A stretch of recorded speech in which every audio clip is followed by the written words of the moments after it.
Sign me out, alrighty? Yeah. You good? You need time to get back? Do you need time to get back on? Are you good? You're good. Okay. Make sure you're not in with Jill's. Okay. Okay. We are now back into open session. We do have Jill Wendling, another board member, on the phone with us this evening. She just joined in a little bit ago. We would need a motion and a second to approve the minutes of closed session. Make that motion. Motion by Brad. Do we have a second? I'll second. Second, Robin. Roll call. Brad? Yes. Jill? Jill? Jill? Yes. Jane, yes. Steve? Yes. Angie? Yes. Robin? Yes. Okay, we are going to circle back to the recognition of visitors. We had Nancy Marcheski asked to speak to the board this evening.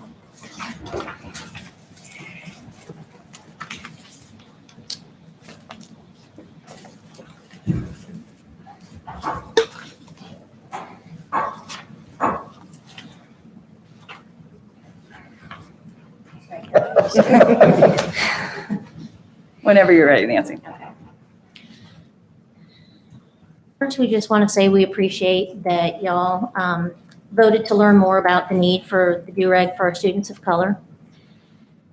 We have faith that you have been given more than sufficient information to allow you to make the right decision regarding current dress code policy.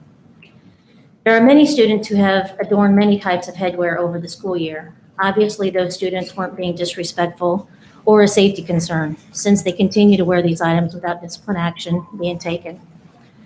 So how is it that as soon as Colin places a piece of material upon his head, he is both of these things? Or is that him wearing a do-rag makes someone or more than one staff member uncomfortable? Do these people even realize they're discriminating against our son? And do they even care?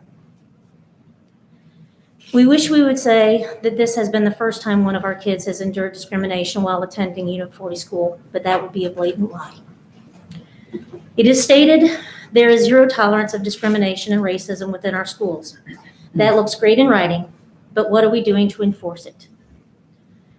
It's easy to say that you don't have to tolerate it, but the reality is that because of lack of enforcement, students of color do have to tolerate it every single day. For example, our oldest son, Brandon, tried to report issues while at EHS, but was constantly denied acknowledgement, told there is no proof, so nothing can be done. Are you really sure that it happened that way? Are you really sure? Are you sure that's the way they meant it? No investigating, just brush him off with the expectation that he'll simply ignore it and move on. This told our son that administration doesn't care, won't do anything about it, so he quit telling them when the incidents would happen. Over and over again, the burden of proof relies on the students. Why is that? Even when proof is there, it isn't enough. Colin had a student that called him the N-word almost daily. It started at Central, but was handled appropriately with teachers and staff. Once he got to EJHS, that was totally different. That same student repeatedly called Colin this word, and most often Colin could just let it go. But there were many days that it was enough, and he needed someone to step in for him. One day in science class, the young man made this comment, and Colin stood up and looked at the teacher and said, "Really? You're going to do nothing?" And the teacher said, "Colin, we got a lot to do today. Can we just ignore it today?" Wish I could tell you that was the only time that happened, but it's not. It happened with substitute teachers. It happened with lunchroom monitors. A lunchroom monitor who liked to tell Colin, "You know, he has a hard life. Can we just move on?" All the while, my son is being told that if you feel unsafe, you can go to the adults, which is obviously not true. This should never happen once, let alone time and time again, by multiple adults within the school. It happened in the classrooms, the lunchroom, playground, PE. When he's being told by those in charge to ignore it, where else is he supposed to go? Also, what does it tell those students? It tells those students that it really isn't a big deal, that it's okay to say that word to somebody. It is a big deal, and no one should ever be allowed to say that. and nothing happened to that student. Every level failed to protect our son, yet your handbook still says 0 tolerance. Later in the year, that same student was moved to Colin's lunch table, so Colin asked the monitor if he could move, knowing what was going to happen. She refused and kept telling him to just go sit down and eat your lunch. Of course, the student did call Colin the N-word again. Colin stood up and asked the monitor again, "Can you please move me?" "No, Colin, sit down and eat your lunch." And Colin said no, and continued to say no until she called the principal and he came down. Again, not listening. Didn't listen to what Colin had to say about why he needed to be away from that student. Instead, the then principal slammed his hand so hard on the lunchroom table that the trays popped up and slammed back down. Got in my son's face and screamed, "I am going to do everything in my power to get you out of this school." He screamed so loud that the ladies in the kitchen heard him, and that's how I found out about it. And you want to know where they found our son? Sitting in a fetal position in a bathroom upstairs, unresponsive. Finally, Mr. Roberts was able to get him to talk and got him into the office to discuss what happened. At the beginning of the next school year, Colin was given a detention and points for telling that same student to shut up in the lunchroom. Colin tried to explain to the lunch monitor. She didn't want to listen. Tried to talk to the administration. They didn't want to listen. No one wanted to listen. He was told, "We just don't speak to others like that." And then he was told to stop arguing. He's well aware that we don't speak to other people like that.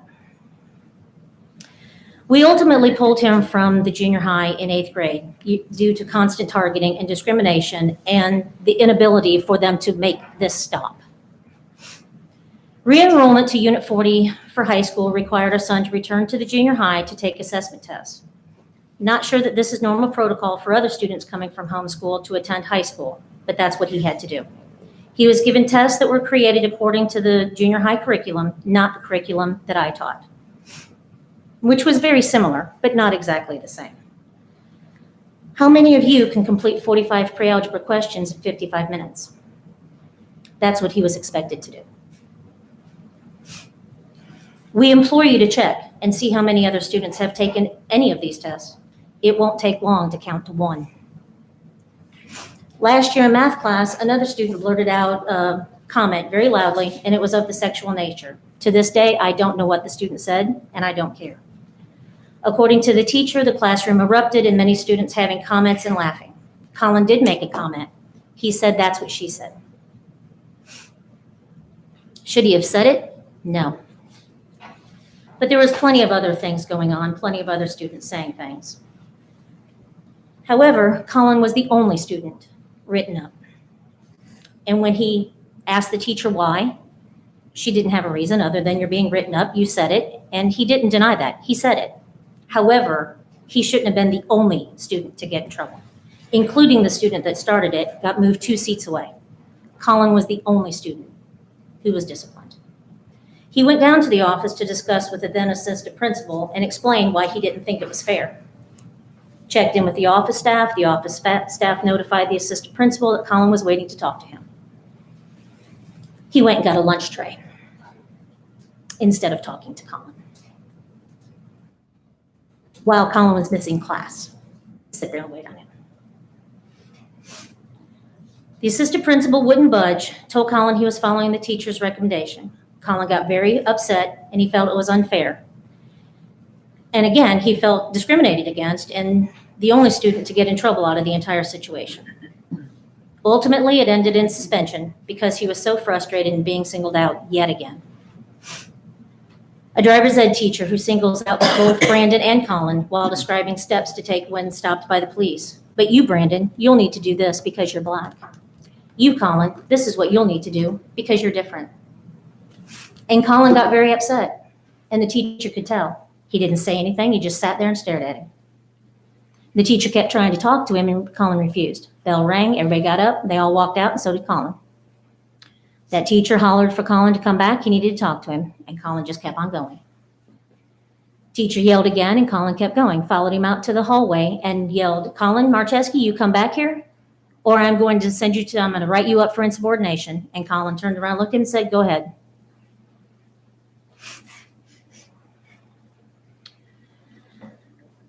This system has repeatedly failed our family and continues to fail all the students of Unit 40 by allowing them to witness blatant discrimination and seeing that nothing is done about it. Our son feels targeted and discriminated against. It honestly doesn't matter if your staff believes that they have done neither of these things. This is how he feels. This is his reality. He feels being in the school is unsafe for him, both emotionally and mentally. It has been made very clear to him that he has no one to turn to within that school. He feels that many staff members are out to get him, and they're just waiting for him to make a misstep. This fact makes EHS non-conducive to his learning, and I want to know what you're going to do about it. Our son has the right to an education that is being hindered by people who are more worried about what is on his head than the information going in his head. You, the school board, are the entity that can make this change. We need to stop the cycle of systemic racism within Unit 40. Our students and families deserve better, and we need change now. Thank you for your time and your attention. Thank you.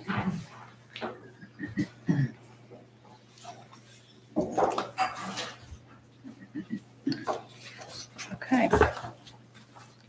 We're going to go ahead then and move on to the 21-22 discipline handbook. Give me a second. No problem.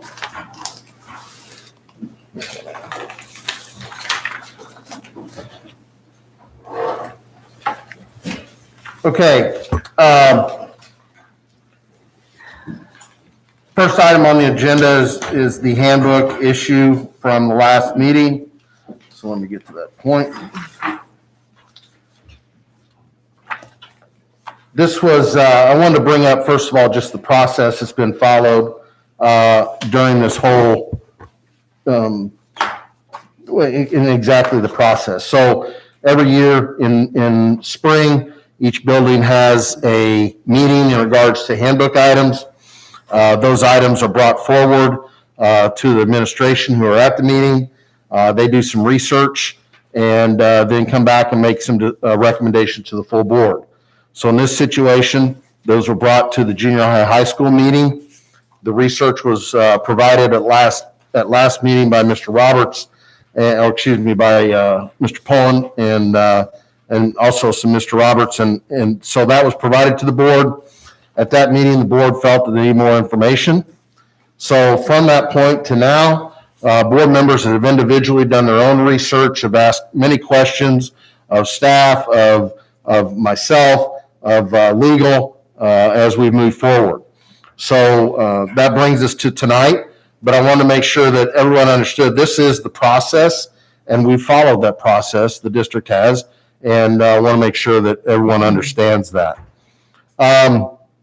With that being said, what I ask Mr. Roberts to share today is just talking about a little bit of administering a policy, and especially this headwear policy. So the discussion is one thing to develop a policy and implement it, but then you also have to administer it. And so I'm asking Mr. Roberts tonight to share a little bit about some of his thoughts in regards to administering a potential policy. So. Thank you very much. Just wanted to kind of reiterate a little bit with what Mr. Doan had said, and just anytime that we're reviewing a policy, as we've done, especially if there's a possibility of changes in that policy, I think it's real important to remember that we need to change that policy in a way that's administrable by our administration.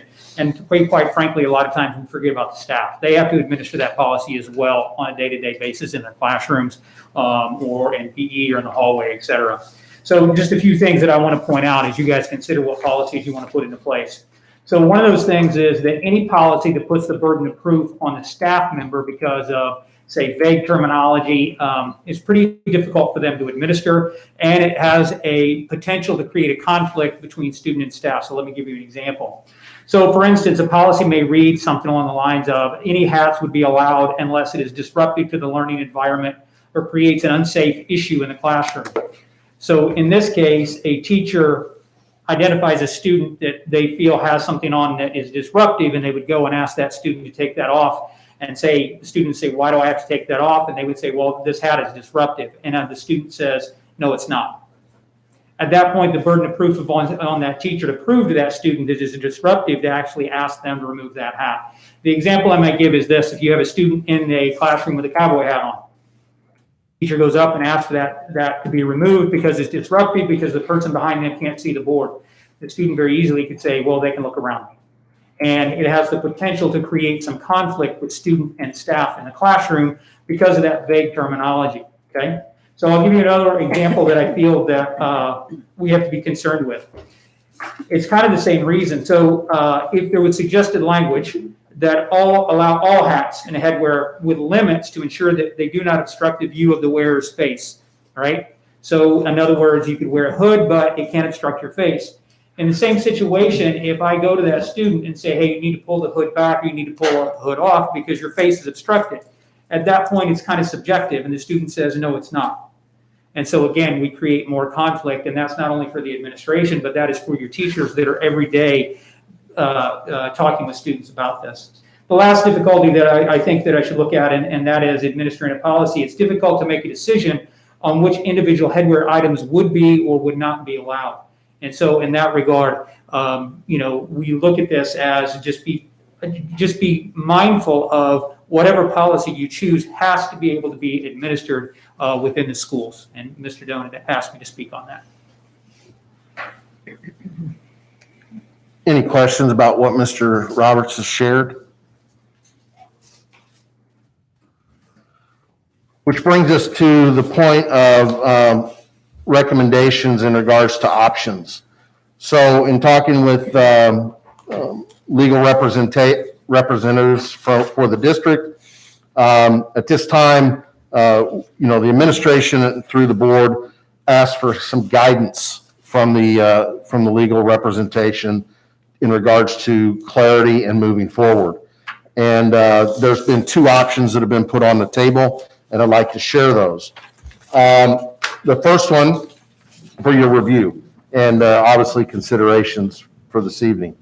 The first one is to maintain the substance of the current policy, however, revise the language to ensure that there's consistent implementation and carve out a limited exemption to allow headwear pursuant to a religious or medical exemption.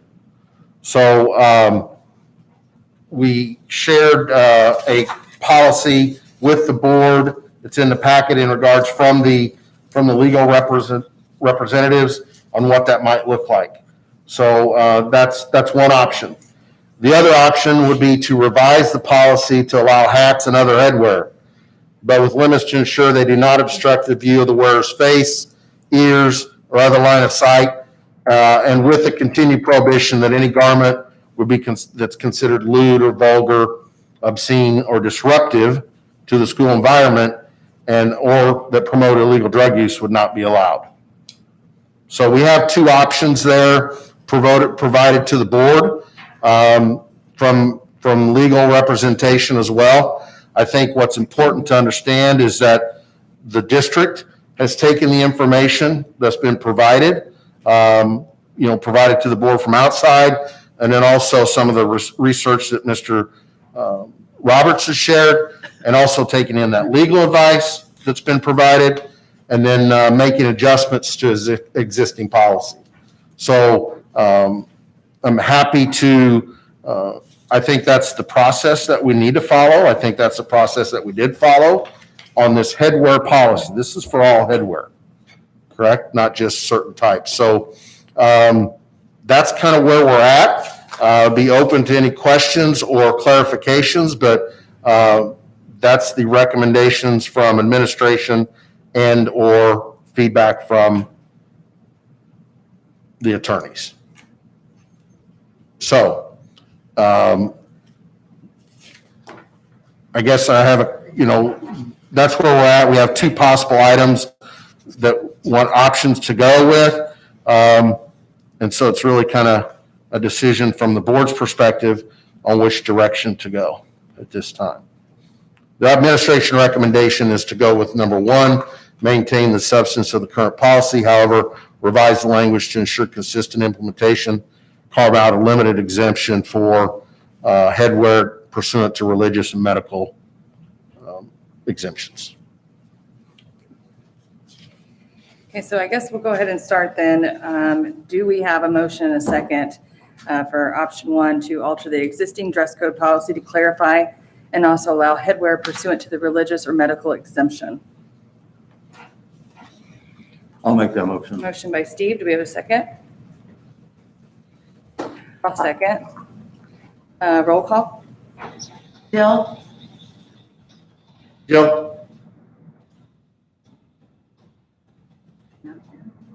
Are you there?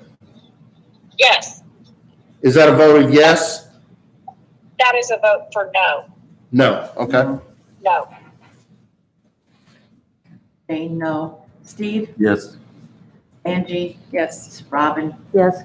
Brad.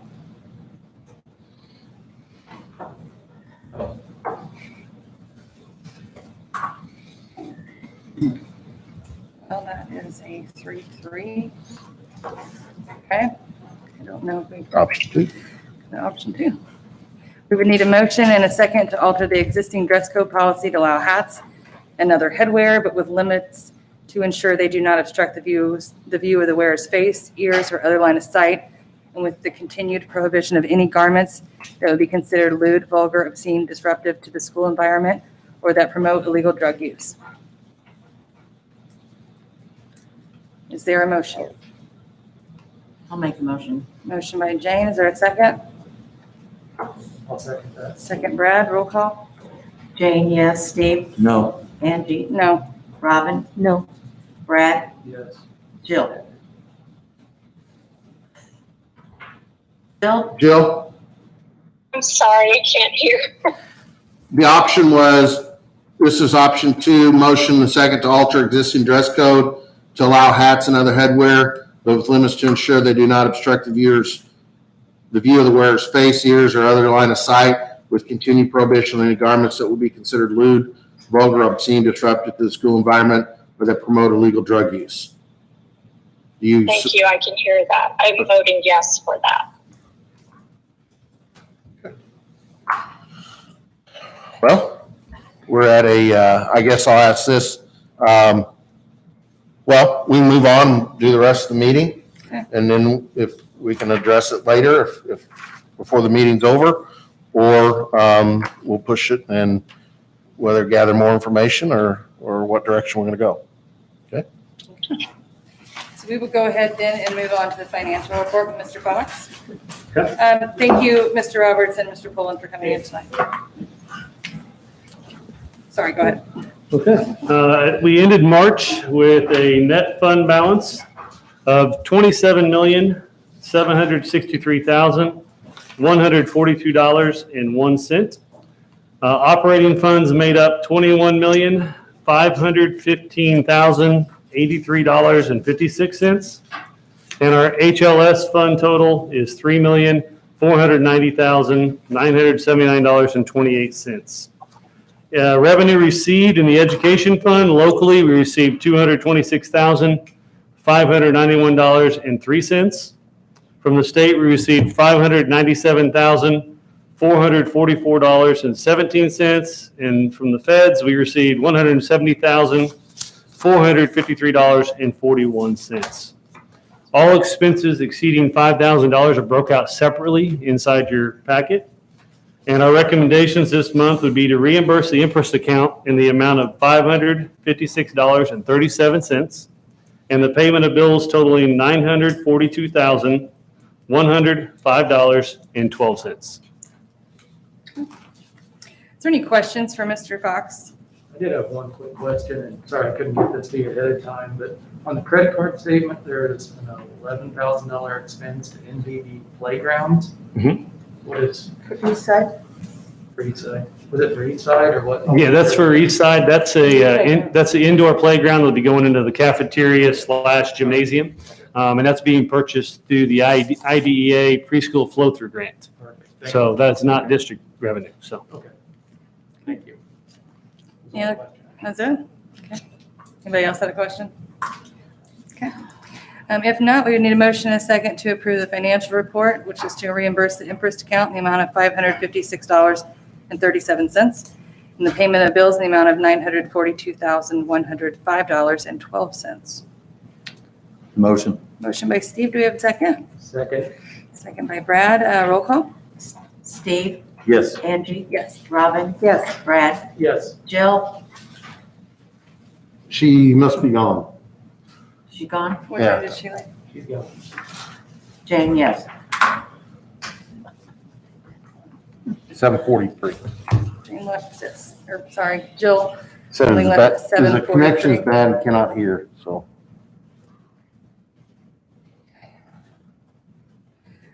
Moving on to the consent agenda, we had minutes enclosed for our regular March 22nd meeting.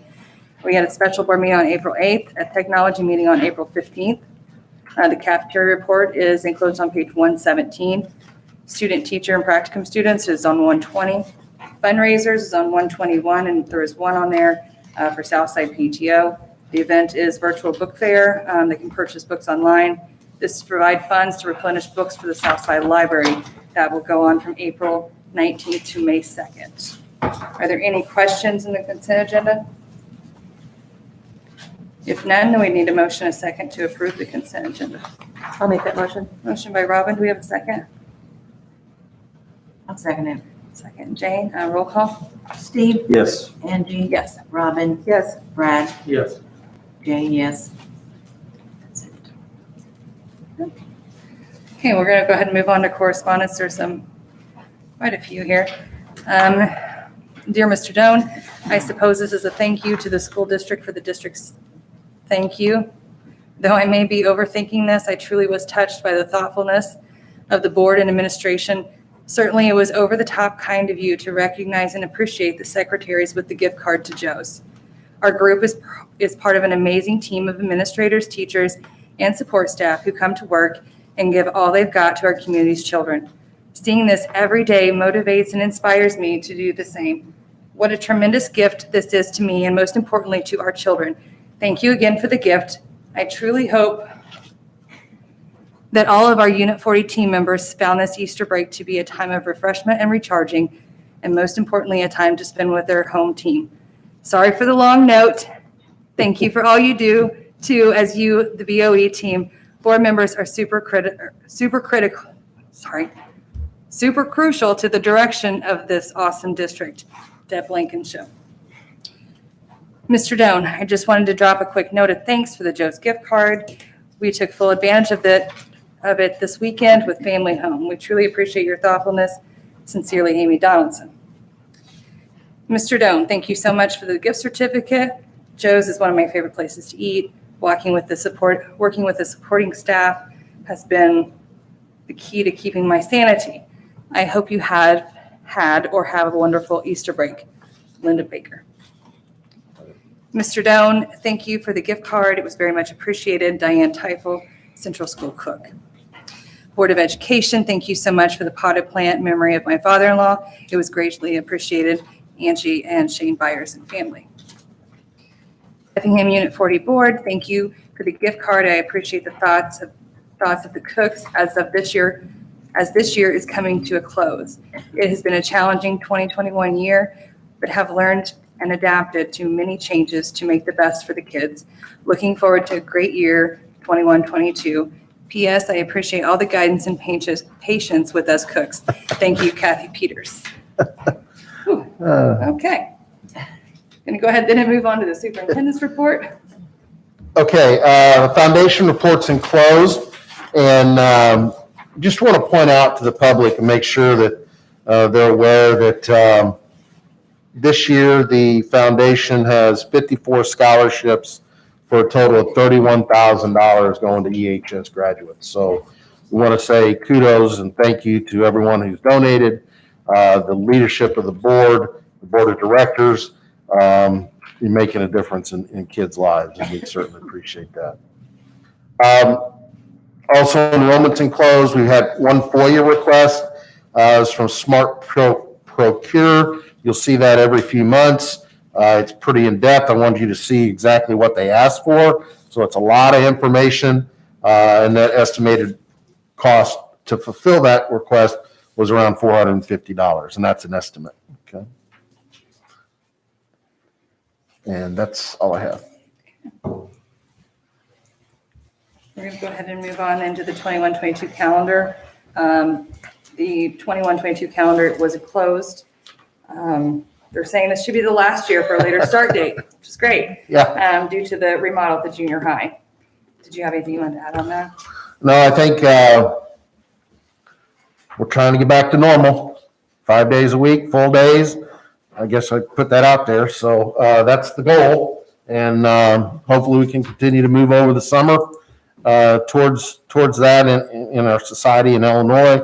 But this is a calendar, hopefully, and the plan to be the last late calendar. And when I say late, we're talking 6-7 days later than usual. So we'd move it back to about a week earlier, the fall in FY 22-23 school year. And we'll do that about this time next year, maybe earlier. So. Is there any questions on the calendar? If not, we would just need a motion and a second to approve the 21-22 calendar. I'll make that motion. I'll second it. Robin, Brad, roll call. Angie, Yes. Robin, Yes. Brad, Yes. Jane, yes, Steve. Yes. Okay, we also have the 21-22 fee list. It says the only increase is lunch and breakfast costs is required to receive federal reimbursement funds. Were there any questions on the fee list? Okay, if not, we would need a motion and a second to approve 21-22 fee list as presented. Motion. Brad, I'll second. Robin, roll call. Robin, yes, Brad, Yes. Jane, yes, Steve, Yes. Angie. Yes. Okay, moving on to the school resource officer agreement extension. Mr. Dell. This has been shared with you. The city has approved their end of it. This would be for another 3-year program, 3-year period. And we recommend that we move forward with that. It's been a good program. Want to continue. Need a motion and a second to approve the SRO agreement extension with the city of Effingham. Motion. Motion by Steve, I'll second. second. Jane, roll call. Brad, Yes. Jane, yes, Kathleen, no, Steve, Yes. Angie, Yes. Robin. Yes.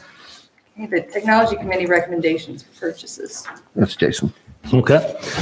So we met last week, I guess it was, and we talked about, we currently have 60 teacher laptops that are approaching the end of their useful life.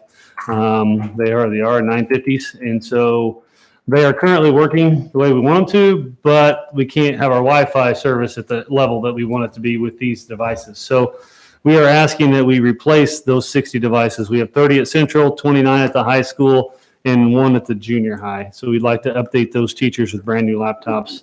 The cost of those new laptops is $887 a piece for a total of $53,220. In addition to that, we would like to purchase 75 additional student laptops. We have students who transfer in, students who transfer out, and there's a process in returning those devices, checking those out, going through them. So we feel that if we had 75 more devices, plus warranty work when we have to send one off, we would like to have 75 more student devices. The cost for those is $310 per device for a total of $23,298. Now, we do have money left in the CARES 1 grant that we would transfer into the use to buy all those student devices. So we would ask for, in total, to purchase 60 teacher laptops and 75 student laptops for a total of $76,518. Is there any questions for Mr. Fox? Or anything from the technology committee? No, okay. Then we would need a motion and a second to purchase the 60 teacher laptops and 75 student laptops for a total cost of $76,518. I'll make that motion. Motion by Robin, is there a second? I'll second it. Second, Brad, roll call. Jane, yes, Steve, Yes. Angie, Yes. Robin, Yes. Brad. Yes. Okay. The IHSA and IESA fee approval. So this is the time that we approve these for annually. One change is IHSA, due to the shutdown, has not had, and IESA as well. I don't know if there may be a fee structure to catch up, but without any extracurricular state series, the funding for those groups is depleted, as you can well imagine. So the IHSA board, I shared with you the recovery plan. And so we would be in the 605.5 to 1379. So that totals 1,625 for this year. Then we also have the IESA, which is $1,110. So to participate for next year for IHSA, it's 1,625, and the junior high is 1,110. If anything changes, we'll bring it back, but that's the latest that we know. And so we would ask that we get we recommend approving the 21-22 IHSA and IESA membership. We just need a motion and a second to approve 21-22 IHSA, IESA membership application and assessments as presented. I'll make that motion. Motion by Robin, is there a second? Second. Second, Steve, roll call. Jane, yes. Steve? Yes. Angie? Yes. Robin? Yes. Brad? Yes. Okay, the SEPCO food purchasing co-op. Okay, so the SEPCO food purchasing, that's something we've been involved in for years. It's basically each district, there's well over 20 districts that are in the co-op. They get together and they put out bids for food, for all the food they're going to purchase that year, or what they expect to purchase. And so they get a reduced rate because they're purchasing in such large volume. Denise Anderson, our food service director, actually manages the co-op and handles the bids and goes through all that as well. So it actually saves us lots and lots of money. Last year, we actually had a presentation. She had numbers put together as to what we save on that. We can get that back before the board too. So it would be our recommendation to go ahead and continue to be a part of that co-op for the $100. Just need a motion and a second then to approve Unit 40's participation in the SEPCO food co-op at a cost of $100. Motion. I did. Sorry, Steve, beat me to it. Give it to Steve and you're going to say, I will say. Brad, okay. Roll call. Steve? Yes. Angie? Yes. Robin? Yes. Brad? Yes. Jane, yes. Okay. Do you have anything else? We have a updated personnel list. On this list, though, we are going to pull out the summer seasonal help for the technology crew and vote on that separately. So for the personnel list, we have Renee Dial as a 3-hour cook at EHS, Cindy Groupie as a cafeteria monitor at Central, Michaela McClure as a special education teacher at Southside. We have the 2021 summer bridge teachers, the 2021 summer bridge paraprofessionals. Deb Blankenship is the 21 summer bridge secretary, Diane Teifel and Liz Booty as the 21 summer bridge cooks, Kim Canarum as 21 extended school year bus driver, Lana Adams as the extended school year bus aide, Richard Long and Peyton Bushu as the summer seasonal help maintenance crew, Teresa Feasting, Laura Hodges, Wayne Mapes as summer seasonal help for transportation crew, Darlene Kredemeyer and Diane Teifel as summer help for the July custodial crew. Appoint Mindy Powles as the HS pom coach. Transfer Carla Cornett to secretary at Southside. Leah Colclaser as head cook at EHS for the 21-22 school year. Josh Simmons as head custodian at Eastside Preschool. Accept the resignation of Minnie McCollum Boswell as 8th grade volleyball coach. And Dana Custer as high school varsity basketball cheer coach. Accept the retirement of Pauline Sapp, head cook at EHS, and grant leave of absence for Allison Bowen, Catherine Repke, and Jenna Busher for FMLA. Do we have a motion for that list? I'll make that motion. Motion by Brad. Do we have a second? A second. Second, Robin. Roll call. Steve? Yes. Angie? Yes. Robin? Yes. Brad? Yes. Jane, yes. And then our next motion would be to hire the summer seasonal help for the technology crew, which consists of Megan Adkins, Jason Earhart, Katrina Earhart, Miranda Fox, Jared Hammer, Weston Pino, Austin Waldorf, and Rhonda Wines. We have a motion to approve. I'll make that motion. Motion by Robin, is there a second? Second. Second, Steve, roll call? Angie? Yes. Robin? Yes. Brad? Abstain. It's not here, Jean. Yes, Kathleen? No. Steve? Yes. Okay. It's approved. Okay. Meeting. I want to acknowledge a couple board members. Kathleen Smith cannot be here this evening, so we will provide her with a plaque and also a paver. But we wanted to thank Angie, been a board member for 8? Board? 4. Felt like it, Been president last couple of years. So we just want to say thank you for I don't think people understand the time and the effort that goes into being a board member. And so we want to say thank you for our district, for our students and our parents. We have a plaque for Angie that says, in recognition and appreciation for her dedicated service as a member of the Effingham Community Unit District 40 School Board 2017 to 21. And then also we'll have a paver that we'll put out in front of EHS that also says the same thing, not as many words. So we want to say thank you, and you're welcome to come back on the fourth Monday at any time if you wish to. But we want to say thank you very much. Thank you very much.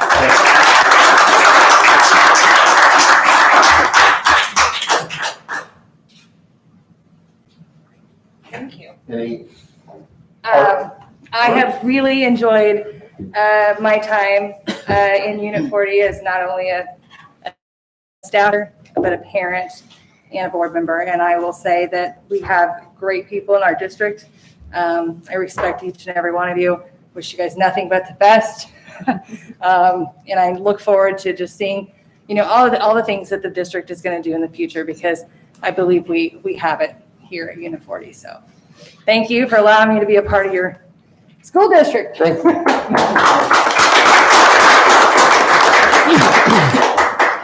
Okay. So we need a motion and a second. This is 2021 Unit 40 School Board adjourn Sendai, and that the new board reconvene immediately following the swearing in of the new elected board members. I'll make that motion. And I will second that motion. Can we get a roll call? Robin? Yes. Brad? Yes. Jane? Yes. Steve? Yes. Angie? Yes. Thank you, Angie. Thank you very much. She get her name plaque? Yeah. Oh, yeah. Put it at home. Got those.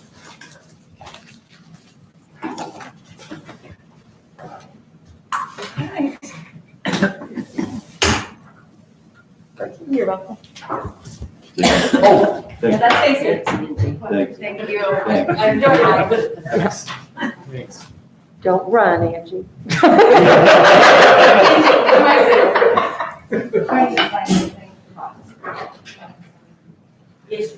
okay. I need her signature before she goes. You want me to do all that now?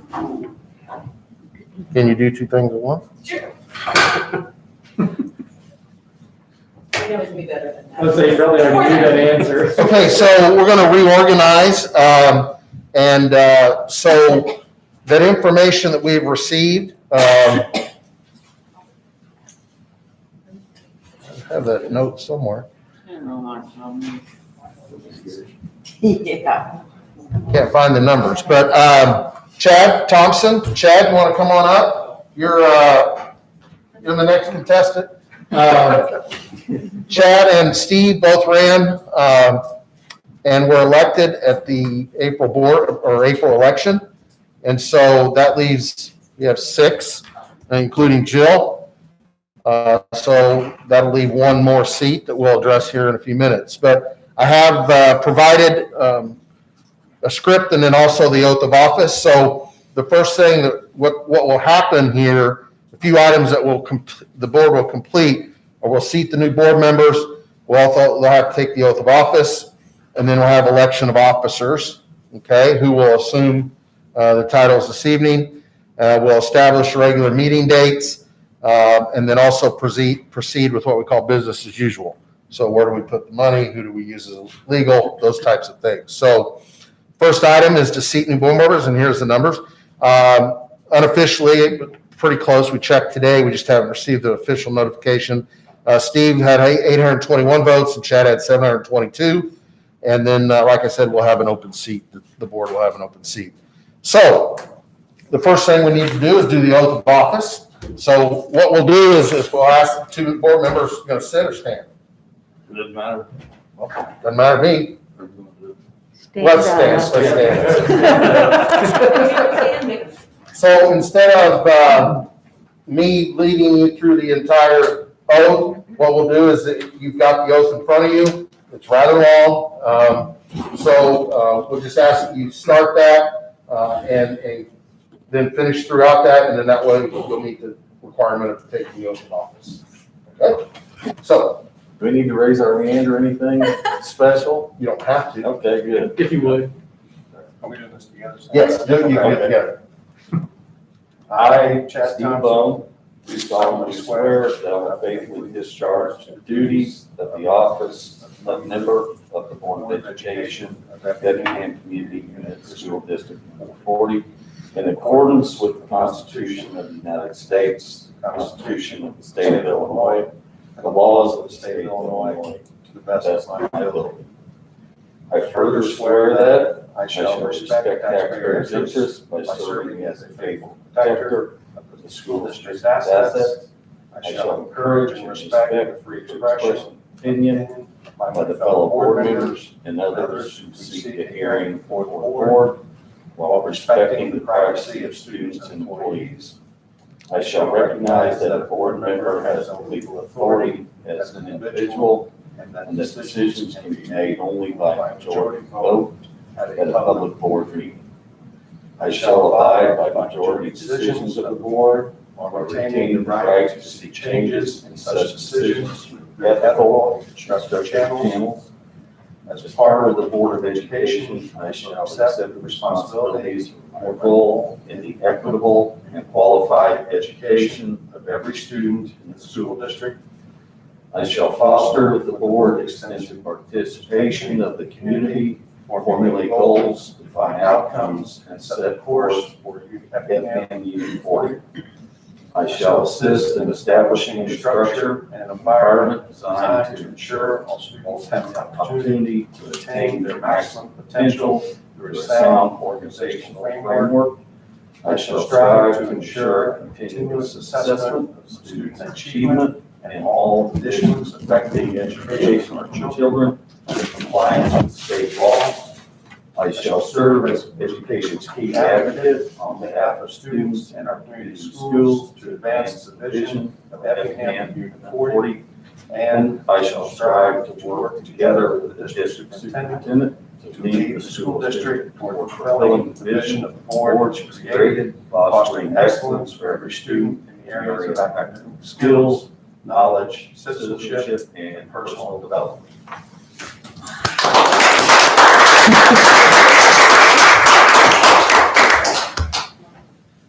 Here you go. Wow, that was fast. Look at that. Wow. Hey. I told you it was long. Yeah. Okay, so the next item would be the appointment of pro tem president. Technically, there's no president for the board at this time. In the past, the superintendent's been appointed as a president pro tem.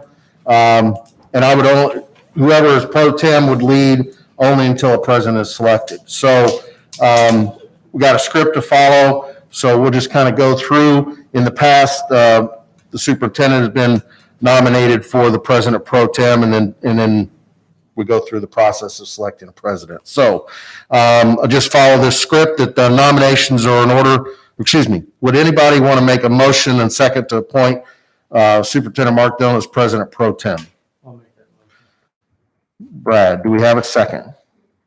I'll second. Oh, that's right. Well, that's all right. I already asked. Okay. All in favor, say aye. Aye. Okay, therefore, we're going to first start with the president, all right? Terms of office, Unit 40 Board has established policy that terms of office for the president, vice president, and secretary are for 2 years. So this will be through 2023. Okay, and then we'll have another election, and then we'll have to reorganize. So I guess we remember we do not need a second, does not require a second, and is election of an officer requires a majority. Okay? And then, so we'll start with that. We're talking about nominations for the election of president. I shared with you basically the job duties and those for these positions, so you had an opportunity to read through those. So I would open the floor for nominations or an order for the office of president. Are there any nominations? I'd like to nominate Robin Ostman, president.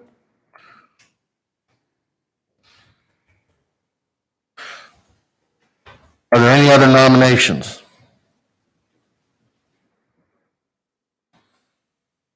Okay, hearing no further nominations, the nominations for the office of president are closed.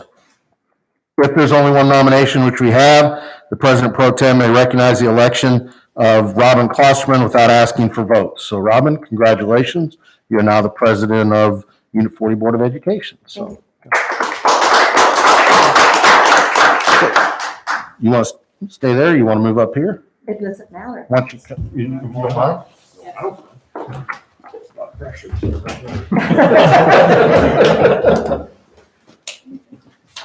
Tag there.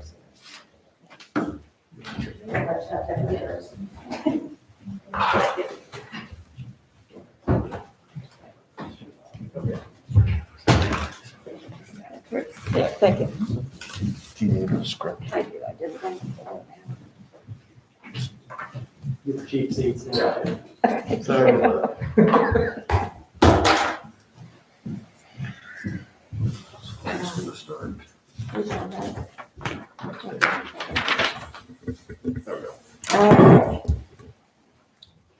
All right, nominations are now in order for the office of vice president.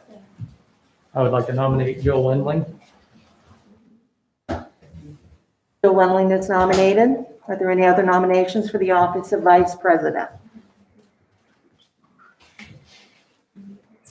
Hearing no further nominations, the nominations for the office of vice president are closed. Joe Wendling being the only candidate nominated for the office of vice president, the chair hereby declares her elected by acclamation and directs the secretary to so record in the minutes. We don't need a vote. We got to text her and let her know. That's what happens when you don't come, right? All right, nominations are now in order for the office of secretary. I would like to nominate Jane Willenberg. Are there any other nominations for the office of secretary? Hearing no further nominations, the nominations for the office of secretary are closed.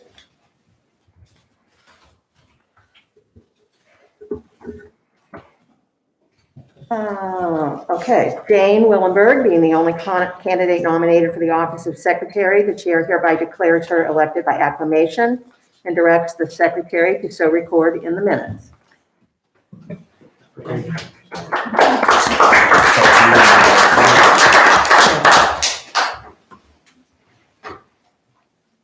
Okay, the district has used the fourth Monday of the month at 6 p.m. for Board of Education meetings. Meetings are held at the central office located at 2803 South Banker Street. There are a couple of dates that have been changed to the third Monday due to conflicts.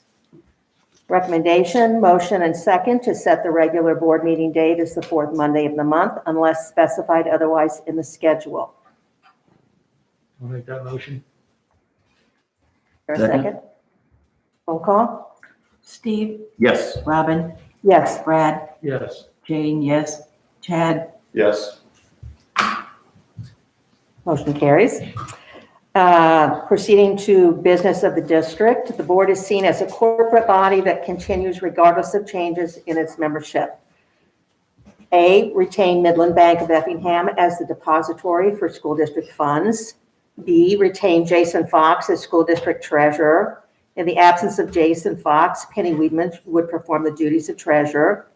C, school district treasurer shall invest idle school funds in the best interest of the district. D, retain Jewett, Keeney, Cooper, Mohan, and Jack Scott, PC, and Robin Schwartz, Nicholas Lifton, and Taylor of Decatur, Illinois, as school district attorneys. E, retain the firm of Glass and Shuffett Limited as district auditor. F, retain Jason Fox, Shelley Beck, and Mark Doan as FOIA officers. And G, continue existing policies, rules, regulations, and contractual obligations. Recommendation is a motion and second to proceed with business as usual. Is there a motion? Brad makes a motion, second. Chad seconds. Roll call. Robin, Yes. Brad, Yes. Jane, yes, Chad, Yes. Steve. Yes. Posting an open Board of Education position. We need to post a vacancy notice and accept resumes from interested individuals. Board of Education will then make a determination on who would be offered the open seat on the Unit 40 Board of Education. Recommendation is for a motion and a second to direct the administration to post the open Unit 40 Board of Education seat. Motion. Motion by Steve. Is there a second? I'll second it. Jane, Can second. I add something real quick? Just some of the particulars to that, just so the public knows. We're going to post this tomorrow if it passes. We'll post notice in the paper. The deadline will be Friday, May 7th at 3 p.m. for those that are interested. And then the board will pare down that list of candidates, possibly to interview if needed, and then they'll determine to offer the position to someone. And the goal is to seat that other board member at the May 24th board meeting. Okay. Roll call? Robin, Yes. Brad, Yes. Jane, yes, Brad, Chad, Yes. Steve. Yes. Okay, is there the business? That's it. All right, that's all the business. We have to adjourn. Right. All right, I'll entertain a motion to adjourn. Motion. Second, Second? roll call? Brad, Yes. Jane, yes, Chad, Yes. Steve, Yes. Robin. Yes. Meeting's adjourned. I try to make it as, just so quick a time.